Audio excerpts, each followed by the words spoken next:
Charge end voltage across each capacitor ਅਸੀਂ calculate करना हैगा ठीक है। सो चार्ज एंड वोल्टेज ਦੇ ਲਈ ਅਸੀਂ ਕੀ ਹੈ ਕਿ ਸਭ ਤੋਂ ਪਹਿਲਾਂ ਇਕੁਇਵਲੈਂਟ ਕਪੈਸਿਟੈਂਸ ਇਹਦੀ कैलकुलेट करते हैं ठीक है। सो ਇਹਨੂੰ ਆਪਾਂ ਨਾ ਜਸਟ ਰੀਅਰੇਂਜ ਕਰਕੇ ਇਸ ਟਾਈਪ ਦਾ ਸਰਕਟ ਬਣਾ ਲੈਣੇ ਹੈਗੇ ठीक है। तो ਇਹਦੀ ਇਕੁਇਵਲੈਂਟ ਕਪੈਸਿਟੈਂਸ ਕਿੰਨੀ ਆਈ ਸੀਗੀ ਸੋਲਵ ਕਰਕੇ सर 200/3 ठीक है। सो ਅਸੀਂ ਇਹਦੀ इक्विवेलेंट कैपेसिटेंस जो है वो सॉल्व करते हैं ठीक है। तो इक्विवेलेंट कैपेसिटेंस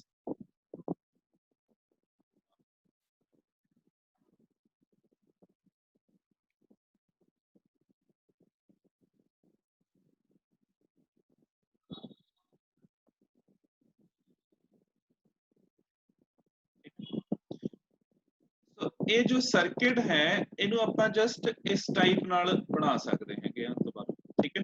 तो आ जो C4 है ਇਹਨੂੰ ਸਟ੍ਰੇਟ ਕਰਤਾ ਕਿਉਂਕਿ ਕੋਈ ਫਰਕ ਨਹੀਂ ਪੈਂਦਾ ਔਰ ਮੈਂ ਇੱਥੇ ਐਕਸਪਲੇਨ ਕਰਨ ਲਈ ਜਸਟ ਨਾ ਇੱਥੇ ਪੋਜ਼ਿਟਿਵ ਐਂਡ 네ਗੇਟਿਵ ਕਰਨ ਲੱਗਾ ਐ ਸੱਚ ਕੋਈ ਫਰਕ ਨਹੀਂ ਹੁੰਦਾ ਇਹਦੇ ਵਿੱਚ ਠੀਕ ਹੈ ਕਿਉਂਕਿ ਅਸੀਂ ਫਲੋ ਆਫ ਚਾਰਜ ਜਿਹੜਾ ਆ ਉਹ ਦੇਖਾਂਗੇ ਠੀਕ ਹੈ। ਸੋ ਇਹਨੂੰ ਸਰਕਟ ਨੂੰ ਆਪਾਂ ਇਸ ਟਾਈਪ ਨਾਲ ਠੀਕ ਹੈ। ਸੋ ਇੱਥੇ ਕੈਪੈਸਿਟਰ ਹੈ C4 ਇੱਥੇ ਕੈਪੈਸਿਟਰ है C2 ठीक है। ਇੱਥੇ ਕੈਪੈਸਿਟਰ है C3 ਇੱਥੇ कैपेसिटेंस हो गया C1 जो बैटरी है वो कितनी हो गई 300 वोल्ट ठीक। सो चार्ज फ्लो कीता Q ठीक है। Q चार्ज जड़ा है ठीक है जड़ा कैपेसिटर सीरीज दे विच है ना तो कैपेसिटर इन सीरीज जड़ा है ठीक है वो की है वोल्टेज ईटर है ठीक है। सो जो कैपेसिटर है कैपेसिटर इन सीरीज तो सीरीज ਦੇ ਵਿੱਚ ਜਿਹੜਾ ਹੈਗਾ ਆ ਚਾਰਜ ਕੀ ਹੋਏਗਾ ਸੇਮ तो ਆਪਾਂ ਇਹਨੂੰ ਵੋਲਟੇਜ ਕੀ ਹੋਣਾ ਆ ਇਹ ਵੋਲਟੇਜ ਈਟਰ ਆ तो वोल्टेज ईटर की हो गया कि ਜਿਹੜੀ ਵੋਲਟੇਜ ਇਹਦੇ ਅਕ੍ਰੋਸ ਡ੍ਰੌਪ ਹੋ ਗਈ ਬਾਕੀ ਜਿਹੜੀ ਬਚੂਗੀ ਉਹ ਅੱਗੇ ਜਾਊ ਠੀਕ ਹੈ। ਹੁਣ ਸੀਰੀਜ਼ ਦੇ ਵਿੱਚ ਖਿਆਲ ਰੱਖਣਾ ठीक है सीरीज च चार्ज सेम आ वोल्टेज ड्रॉप हो गई तो जिन्नी वोल्टेज सीरीज दे अक्रॉस ड्रॉप हो गई बाकी जड़ी आ वो अगे जाओ ठीक है। हुण इत्थे चार्ज अपने कोल आ गया Q फर्दर चार्ज डिवाइड हो गया दो पार्ट्स दे विच एक चार्ज चला गया इधर Q1 ते बाकी जड़ा चार्ज हो गया से Q माइनस Q1 या Q2 तो ये इधर चला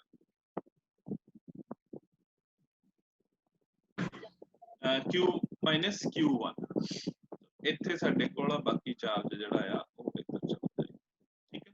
ਸੋ ਸਟੈਪਸ ਸੇਮ ਆ C2 and C3 ਇਹ ਸੀਰੀਜ਼ ਕੇ ਪੈਰਲਲ ਸੀਰੀਜ਼ ਠੀਕ ਹੈ। ਸੋ ਇਹਨਾਂ ਦੋਨਾਂ ਦਾ ਰਿਜ਼ਲਟ ਇਹਦੇ ਨਾਲ ਕੀ ਆ ਜਾਏਗਾ ਪੈਰਲਲ ਚ ਔਰ ਇਹ ਜੋ ਰਿਜ਼ਲਟ ਆਏਗਾ ਇਹ C4 ਦੇ ਨਾਲ ਕੀ ਹੋ ਗਿਆ ਸੀਰੀਜ਼ ਦੇ ਵਿੱਚ ਠੀਕ ਹੈ। तो ਸਾਡੇ ਕੋਲ जो इक्विवेलेंट कैपेसिटेंस है ठीक है। सो इक्विवेलेंट कैपेसिटेंस जो सॉल्व करके आएगी ठीक है। सो ये अपने कोल कितनी आ गई 200/3 ठीक है। ऑफ कोर्स ਆਪਾਂ यूनिट्स ਜਿਹੜੇ ਹੈਗੇ ਆ ਉਹਨਾਂ ਨੂੰ ਖਿਆਲ ਰੱਖਾਂਗੇ ठीक है। सो अगर इक्विवेलेंट वोल्ट कैपेसिटेंस आ गई तो ਸਾਡੇ ਕੋਲ ਜਿਹੜਾ टोटल चार्ज है तो टोटल चार्ज ਦੇ ਲਈ ਕੀ ਫਾਰਮੂਲਾ ਹੈ Q is equal to capacitance C है वोल्टेज V है तो Q is equal to किधर इक्वल होएगा C into V सर तो Q is equal to C into V ठीक है। ਹੁਣ ਕੀ ਆ ਕਿ ਆਪਾਂ Q कैलकुलेट करना है तो C and V the value जो है वो ਆਪਾਂ पुट कर ਦਾਂਗੇ ठीक है। तो C जो है ये कितना है 200/3 ठीक है। सो C कितना आ गया 200/3 तो वोल्टेज जो ठीक है। सो 200/3 और इनटू वोल्टेज और इनटू वोल्टेज जो है वोल्टेज कितनी हो गई 300 ठीक है। सो वोल्टेज साडे कोल जेड़ा चार्ज है ये कितना आ जाएगा 20,000, ठीक है। तो 20,000 ऑफ कोर्स माइक्रो कूलम जड़ा आ वो है। हुण अगर साडे कोल क्यू टोटल जो है वो कितना आया 20,000, तो वोल्टेज इहदे क्रॉस चार्ज कितना चला गया सेम 20,000। तो जो वोल्टेज अक्रॉस C4 है ये की हो जाएगा, तो वोल्टेज अक्रॉस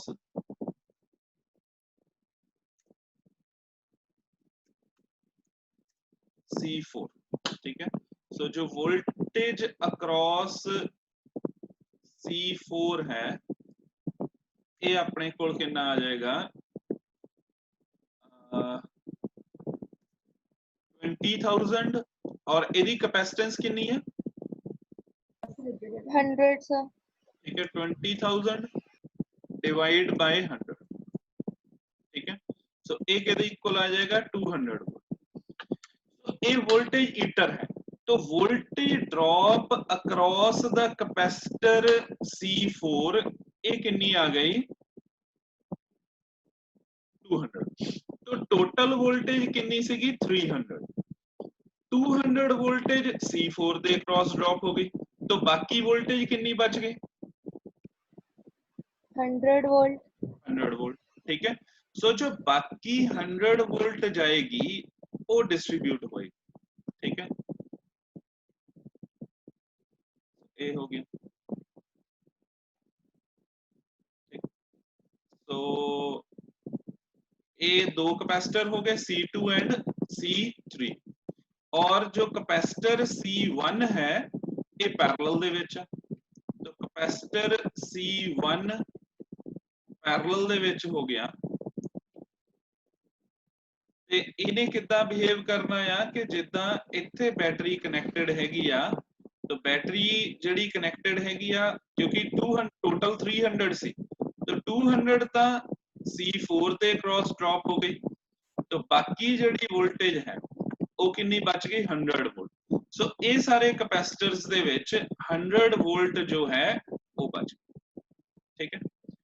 ਹੁਣ ਜਿੱਦਾਂ ਆਪਾਂ ਪਿਛਲੇ ਯੂਜ਼ ਕਰਦੇ ਹੀ ਹੈਗੇ ਆ ਜਿਹੜਾ ਕੈਪੈਸਿਟਰ ਹੈਗਾ ਆ C1 ਤੇ C2 and C3 the combination ਆਪਸ ਚ ਕੀ ਹੈਗੇ ਆ ਪੈਰਲਲ, ਇਸ ਲਈ ਇਹਦੇ ਅਕ੍ਰੋਸ ਜੋ ਵੋਲਟੇਜ ਹੈ V1 ਇਹ ਕਿੰਨੀ ਆ ਜਾਏਗੀ 100, ਠੀਕ ਹੈ। तो वोल्टेज 100 ਆ, कैपेसिटेंस 100 पिकोफैरड है, तो ਅਸੀਂ Q1 कैलकुलेट कर सकते हैं या Q2 कैलकुलेट कर सकते हैं इथे, ठीक। सो टोटल चार्ज कितना ਸੀਗਾ 20,000, ਇੱਥੇ ਕਿੰਨਾ ਆ ਗਿਆ 10,000, ਬਾਕੀ ਜਿਹੜਾ ਚਾਰਜ ਹੈ ਉਹ ਇਹਨਾਂ ਦੋਨਾਂ ਚ ਚਲਾ ਜਾਏਗਾ, ਠੀਕ ਹੈ। ਹੁਣ ਇੱਥੇ ਚਾਰਜ ਆਪਾਂ ਨੂੰ ਪਤਾ ਲੱਗ ਜਾਏਗਾ, ਇੱਧਰ ਪਤਾ ਲੱਗ ਜਾਏਗਾ, ਤਾਂ ਆਪਾਂ ਵੋਲਟੇਜ ਡ੍ਰੌਪ ਅਕ੍ਰੋਸ C2 ਤੇ ਵੋਲਟੇਜ ਡ੍ਰੌਪ ਅਕ੍ਰੋਸ C3 ਇਹ ਕੈਲਕੂਲੇਟ ਕਰ ਸਕਦੇ, ਠੀਕ ਹੈ। ਸੋ ਪਹਿਲਾਂ ਆਪਾਂ ਜਿਹੜੇ ਵੀ ਕੈਪੈਸਿਟਰ ਕੀਤੇ ਉਹ ਸਿੱਧੇ ਹੀ ਪੈਰਲਲ ਦੇ ਵਿੱਚ ਸਟਾਰਟ ਹੁੰਦੇ ਸੀਗੇ। ਇੱਥੇ ਕੀ ਆ ਕਿ ਇੱਕ ਕੈਪੈਸਿਟਰ ਸੀਰੀਜ਼ ਚ ਆ ਗਿਆ, ਤੇ ਜਿਹੜਾ ਕੈਪੈਸਿਟਰ ਸੀਰੀਜ਼ ਚ ਆ ਗਿਆ ਉਹਨੇ ਵੋਲਟੇਜ ਜਿਹੜੀ ਉਹਦੇ ਕ੍ਰਾਸ ਵੋਲਟੇਜ ਡ੍ਰੌਪ ਹੋ ਗਈ, ਬਾਕੀ ਜਿਹੜੀ ਵੋਲਟੇਜ ਹੈਗੀ ਆ ਉਹ ਫਰਦਰ ਮੂਵ ਕਰਨੀ ਹੈਗੀ ਆ, ठीक है। तो लास्ट टाइम भी ਆਪਾਂ ਪੜਿਆ ਸੀ ਕਿ टोटल वोल्टेज फॉर एग्जांपल अगर 90 वोल्ट है तो एक कैपेसिटर ਦੇ ਅਕ੍ਰੋਸ 30 वोल्ट ड्रॉप हो गई, ਤਾਂ दैट मींस दूसरे कैपेसिटर ਦੇ ਅਕ੍ਰੋਸ ਕਿੰਨੀ ਵੋਲਟੇਜ ਡ੍ਰੌਪ ਹੋਏਗੀ 60 वोल्ट, ठीक है। सो ਇਹ ਤੁਸੀਂ ਹੁਣ ਸਾਰਾ ਸੋਲਵ ਕਰਕੇ ਚਾਰਜ ਐਂਡ ਕੀ ਆ ਕਿ ਅਗਰ ਦੋ कैपेसिटर सीरीज ਚ तो सीरीज ਦੇ ਵਿੱਚ ਹੈ ਤਾਂ ਚਾਰਜ ਸੇਮ ਹੋਏਗਾ ਕਿ ਵੋਲਟੇਜ सर चार्ज सेम होगा, तो वोल्टेज डिवाइड हो जाएगी, ठीक है।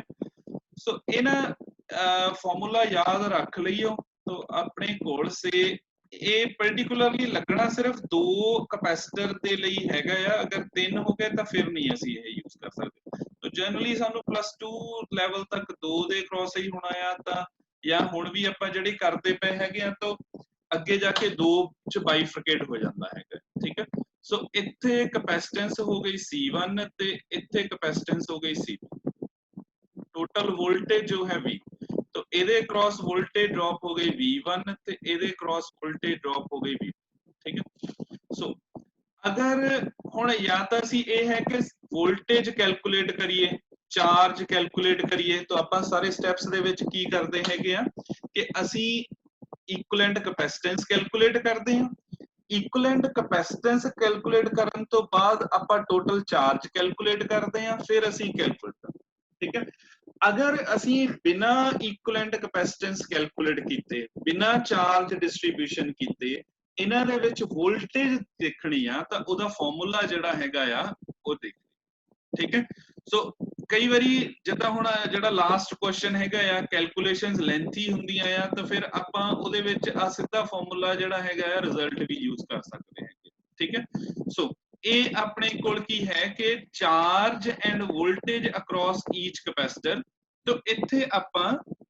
ਕੀ ਹੈ ਕਿ ਇਕੁਇਵਲੈਂਟ ਕਪੈਸਿਟੈਂਸ ਨਹੀਂ ਕੈਲਕੂਲੇਟ ਕਰਨੀ ਕਿਉਂਕਿ ਆਪਾਂ ਪਹਿਲਾਂ ਕਿਹਾ ਸੀਗਾ ਕਿ ਸਭ ਤੋਂ ਪਹਿਲਾਂ ਆਪਾਂ ਬੇਸਿਕਸ ਸਮਝਾਂਗੇ ਤਾਂ ਬੇਸਿਕਸ ਸਮਝ ਤੋਂ ਬਾਅਦ ਜਦੋਂ ਅਸੀਂ ਸ਼ਾਰਟਕਟ ਯੂਜ਼ ਕਰਾਂਗੇ ਤਾਂ ਤੁਹਾਡੇ ਲਈ ਕਾਫੀ ਕਨਵੀਨੀਅੰਟ ਹੋਏਗਾ ਠੀਕ ਹੈ ਸੋ V1 ਅਗਰ ਅਸੀਂ ਕੈਲਕੂਲੇਟ ਕਰਨਾ ਤਾਂ V1 ਅਗਰ ਅਸੀਂ ਕੈਲਕੂਲੇਟ ਕਰਨਾ ਆ ਤਾਂ ਸਾਡੇ ਕੋਲ ਜਿਹੜਾ ਫਾਰਮੂਲਾ ਹੈ ਇਹ ਕੀ ਹੋਏਗਾ C2 divide ਬਾय C1 plus C2 into total voltage ठीक है into total voltage तो total voltage कितनी हो गई ठीक है सो अगर असी voltage across the capacitor C1 calculate करना है तो असी C2 नु न्यूमरेटर च रखांगे divide by the total capacitance ठीक है तो टोटल कैपेसिटेंस कितनी हो गई C1 plus C into total voltage ਸਮਝ ਗਏ ਜੀ ਸੋ ਅਗਰ ਸੀਰੀਜ਼ ਦੇ ਵਿੱਚ ਹੈ ਦੋ ਕੈਪੈਸਿਟਰ ਅਸੀਂ ਉਹਨਾਂ ਦੇ ਵਿੱਚ ਚਾਰਜ ਐਂਡ ਵੋਲਟੇਜ ਕੈਲਕੂਲੇਟ ਕਰਨਾ ਹੈ ਅਕ੍ਰੋਸ ਦਾ ਈਚ ਕੈਪੈਸਿਟਰ ਤਾਂ ਵੋਲਟੇਜ ਕੈਲਕੂਲੇਟ ਕਰਨ ਦੇ ਲਈ ਸਾਨੂੰ ਇਕੁਇਵਲੈਂਟ ਕੈਪੈਸਿਟੈਂਸ ਵੱਲ ਜਾਣ ਦੀ ਜ਼ਰੂਰਤ ਨਹੀਂ ਆ ਠੀਕ ਹੈ ਤਾਂ ਸਿੱਧਾ ਹੀ ਅਸੀਂ ਜਿਹੜਾ ਹੈਗਾ ਆ ਫਾਰਮੂਲਾ ਯੂਜ਼ ਕਰ ਸਕਦੇ ਆ V1 ਅਗਰ ਅਸੀਂ ਵੋਲਟੇਜ ਅਕ੍ਰੋਸ ਦਾ ਕੈਪੈਸਿਟਰ C1 कैलकुलेट करना है ਤਾਂ ਅਸੀਂ C2 ਨੂੰ ਨਿਊਮਰੇਟਰ ਚ ਰੱਖਾਂਗੇ ਡਿਵਾਈਡ ਬਾਈ ਟੋਟਲ ਰੈਜ਼ਿਸਟੈਂਸ ਅਗਰ ਅਸੀਂ ਵੋਲਟੇਜ ਅਕ੍ਰੋਸ ਦਾ ਕੈਪੈਸਿਟਰ C2 ਕੈਲਕੂਲੇਟ ਕਰਨਾ ਫਿਰ ਆਪਾਂ ਕੀ ਕਰਾਂਗੇ C1 ਨੂੰ ਨਿਊਮਰੇਟਰ ਚ ਰੱਖ ਲਾਂਗੇ ਠੀਕ ਹੈ ਸੋ ਇਹ ਕੀ ਹੋ ਜਾਏਗਾ C1 ठीक है तो ਇਹ ਕੀ ਆ ਜਾਏਗੀ ਵੋਲਟੇਜ ਇਸ ਕੇਸ ਦੇ ਵਿੱਚ ਸਾਨੂੰ ਹੋਰ ਕੁਝ ਨਹੀਂ ਕਰਨ ਦੀ ਜ਼ਰੂਰਤ ਹੈਗੀ ਤਾਂ ਸਾਡੇ ਕੋਲ ਸਿੰਪਲ ਜਿਹੜਾ ਆ ਉਹ ਆਪਾਂ ਕੈਲਕੂਲੇਟ ਕਰ ਸਕਦੇ